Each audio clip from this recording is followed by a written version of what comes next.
নুরুল ইসলাম অলিপুরি সাহেব এখনো হায়াতে আছে। উনি নবীজিরে মাটি মাটি করে চিৎকার করে। ওনার বউর নাম নূর জাহান, ছেলের নাম হইল নূর মোহাম্মদ। হেমিয়ায় মাদ্রাসা চালায়, মাদ্রাসার নাম হইল নুরানি মাদ্রাসা। মানে সব নূর হেল লেগে যায়, নবীর লেগে হইলেন না যায়।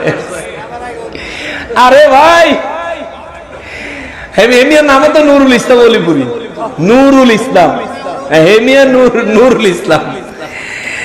যাই হোক, আমরা ব্যঙ্গ করছি না। আমি অনেক আগে তার বাড়ির সামনে, বাড়ির কাছে গিয়া একটা জায়গার মধ্যে তার ব্যাপারে অনেকগুলো কথা বলছিলাম।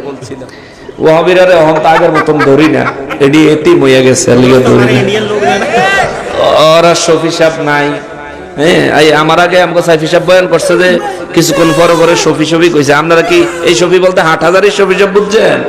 আল্লামা শফি উকারবি রহমতুল্লাহর কথা বলছে না, পাকিস্তান। হ্যাঁ হ্যাঁ, তাফসিরে মারিফুল কোরআন যে লিখছেন ওনার কথা কইছে।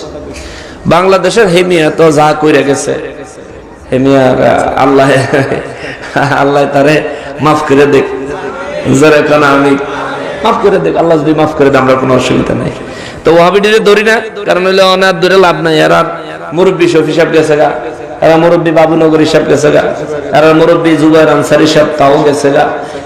এরপরও দুই চারটা নেতা খেতা যা আছিল, যেগুলির ছায়া টায়া দইরা চলতো, সেগুলিও বন্ধু বান্ধবের বউটো লইয়া দরা টরা খাইয়া 14 শিখের ভিতরে, ঠিক নেই?